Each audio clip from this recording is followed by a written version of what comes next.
முதலமைச்சர் அவர்கள் தென்காசிக்கு தேர்தல் பரப்புரைக்கு வந்தாரு, ஒரு தனியார் நிகழ்ச்சிக்கு வந்தாரு.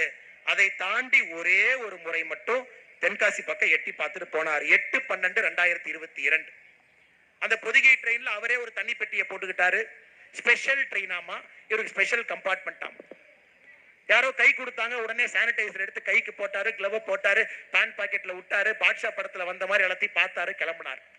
அண்ணே தென்காசி பக்கம் வந்தீங்க, நீங்க மறந்துருப்பீங்கன்னா உங்களுக்கு செலக்டிவ் அமினிஷியா இருக்குது.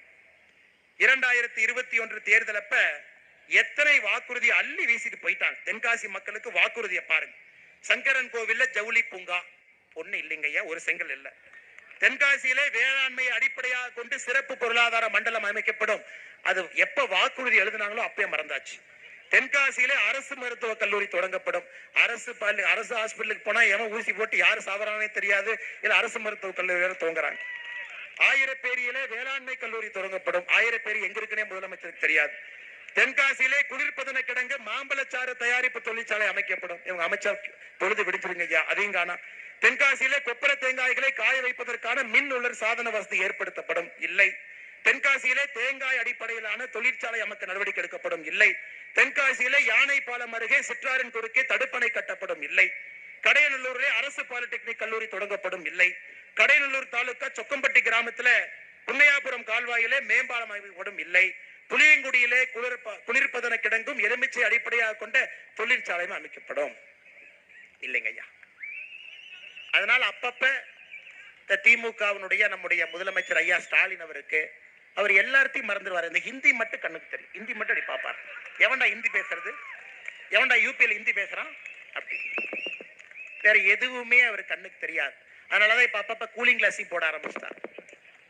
அன்பு சொந்தங்களே, வந்தா கேட்கணுங்கம்மா நீங்கெல்லாம். ஏன்னா அற்புதமான மனிதர்கள். நீங்க என்ன பண்றீங்க? நாங்கம்மா ரொம்ப நல்லவங்களா இருக்கிறீங்க. அதனாலதான் அந்த தீய சக்திகள் நம்மளை ஆள்றாங்க. பொறுத்து போய்க்கிறீங்க. பொறுத்து போயான்னு விட்டுறீங்க. ஏமாத்தினா கூட ஏமாத்தி தொலைன்னு விட்டுறீங்கம்மா. நல்லவங்களை பயன்படுத்தி இந்த தீய சக்தி ஆதிக்கத்தில் இருக்கு. தட்டி கேட்க வேண்டிய நேரம் 2026 சட்டமன்ற தேர்தல்.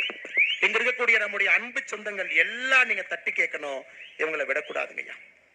சமீபத்துல ஒரு நண்பர் ஒருத்தர் ஹைதராபாத்ல இருந்து சென்னைக்கு வந்தார். அண்ணே, உங்க மாநிலத்துல நம்பர் 2 டுபாக்கூர் யாருன்னு கேட்டார். நான் கேட்டேன், அண்ணே நம்பர் 1 டுபாக்கூர் யாருன்னு கேட்கலையா? அண்ணே அது ஸ்டாலின் ஐயான்னு தெரியும், நம்பர் 2 நேரா சொல்லுங்க. எதற்காக இந்த வார்த்தையை நான் பயன்படுத்துறேனாங்க, இவர்களாகவே இவங்களுக்கு ஒரு பட்டம் கொடுத்துக்கிறாங்க. திராவிட மாடல் முதலமைச்சர். உதயநிதி ஸ்டாலினுக்கு 6 பேர் வச்சாங்க. 6 பேருமே ஒட்டல. ஃபர்ஸ்ட் ஒரு பேர் வச்சாங்க, சின்னவரே அப்படின்னு வச்சாரு. ஒருத்தனும் மாண்பானவரே, இளைய சூரியனே, அவனும் மாசம் போஸ்ட் அடிச்சு ஒட்டி பாக்குறான். ஒரு பேரு ஒட்டாம இன்னைக்கு 6வது பேர்ல நிக்கிறான். லான்ச்சிங்கா நடந்துகிட்டே இருக்குது. ஐயா ஏற்கனவே சொன்னது போல இந்தியாவில் அதிக கடன் இருக்கக்கூடிய மாநிலம் நாம. 9.5 லட்சம் கோடி. கடந்த 4 ஆண்டுல மட்டுமே தமிழகத்தில் சிறு குறு நிறுவனங்கள் 9492 நிறுவனங்கள் மூடப்பட்டிருக்கிறது. இந்தியாவில் அதிகமான நிறுவனங்கள், சிறு குறு நிறுவனங்கள் மூடப்பட்ட ஒரு மாநிலம் தமிழ்நாடு. என கரண்ட் பிரச்சனை. ஏவன்டியா போய் கப்பம் கட்டணும். பக்கத்துல முதலமைச்சருடைய மருமகன் சபரீசன் அவர்களுக்கு ஒரு சோலார் ஃபார்ம் இருக்கு. ஆனா எந்த ஊர்ல இருக்கு? அம்பாசமுத்திரம் பக்கத்துல முதலமைச்சருடைய மருமகன் சபரீசனுக்கு ஒரு சோலார் ஃபார்ம். அந்த சோலார் ஃபார்முக்கு நீங்க போகணும்னா தனியார்கிட்ட இருந்து நிலத்தை வாங்கி 3 கிலோமீட்டருக்கு ரோடு போட்டிருக்காங்க. நீங்க போய் பார்த்து வரணும். அந்த பக்கம் போனீங்கன்னா இங்க நடக்கக்கூடிய அநியாயம். தனியார்கிட்ட இருந்து நிலத்தை வாங்கி 3 கிலோமீட்டர் ரோடு போட்டிருக்காங்க. ஏன்னா இவங்கெல்லாம் நடந்து வரும் பொழுது எஜமான் காலடி மண்ணெடுத்து நல்ல கைக்கு பின்னாடி பாடிக்கிட்டே வருவாங்க. எதுவுமே ஆகாம மருமகம் போயிட்டு வரணும். யோசிச்சு பாருங்க, எவ்வளவு கோபம் வருதுன்னு யோசிச்சு பாருங்க. எவ்வளவு கோபம் வருதுன்னு யோசிச்சு பாருங்க. குடும்பம் மற்றும் செல்வ செழிப்பிலே குலைந்து கொண்டிருக்கின்றார்கள். மக்களுக்கு எதுவுமே இல்லை. 9492 சிறு குறு நிறுவனங்கள் இன்னைக்கு தமிழ்நாட்டில் மூடிட்டாங்க ஐயா.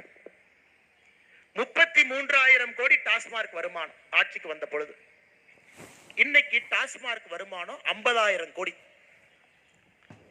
48% டாஸ்மாக் வருமானம் 4 வருஷத்துல உயர்ந்திருக்கு. யாரு சொத்தாவது 48% உயர்ந்திருக்குங்களாங்க ஐயா? தமிழ்நாட்டினுடைய டாஸ்மார்க் வருமானம் 48% திராவிட முன்னேற்ற கழகம் ஆட்சிக்கு வந்த பிறகு உயர்ந்திருக்கிறது.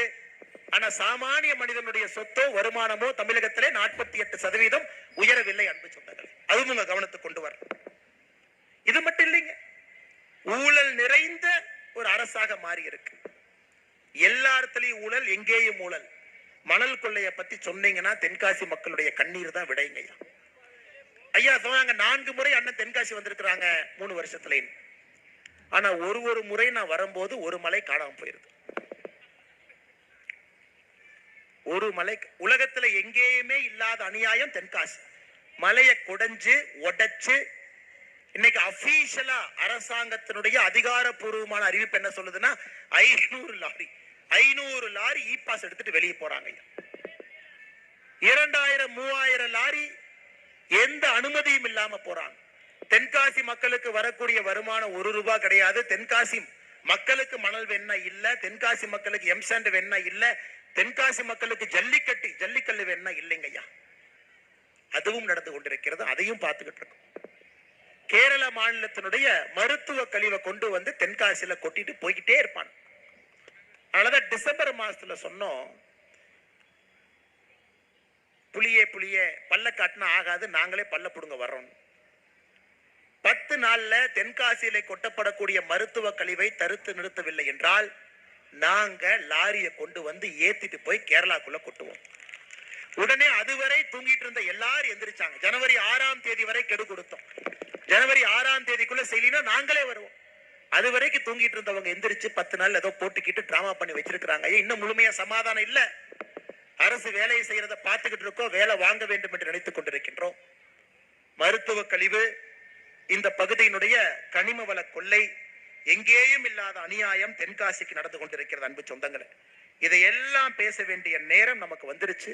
அதனால தென்காசி மக்கள், நீங்க தைரியமாக கேள்வி கேட்க வேண்டிய நேரம் 2026 சட்டமன்ற தேர்தலின் பொழுது. ஏன்னா நமக்கு இருக்கக்கூடிய ஒரே ஒரு ஆயுதம் ஐயா வாக்குச்சீட்டு. நம்ம போடக்கூடிய ஒரே ஒரு ஓட்டு. பாரதிய ஜனதா கட்சி எல்லா இடத்துலயும் உங்கள்கிட்ட பேசிட்டு இருக்கிறோங்க ஐயா, நேரம் வந்து விட்டது. 2026 மற்றும் ஒரு முறை திராவிட முன்னேற்ற கழகம் ஆட்சிக்கு வந்தாங்கன்னா நம்மள ஊரை விட்டு பெட்டி கட்டிட்டு போயிட வேண்டியதானுங்க. அந்த அளவுக்கு மோசமான ஒரு ஆட்சியை மறுபடியும் நாம் விடக்கூடாது. தடுத்து நிறுத்த வேண்டிய கடமை இங்க இருக்கக்கூடிய ஒரு அன்பு சொந்தங்களுக்கும் இருக்கு.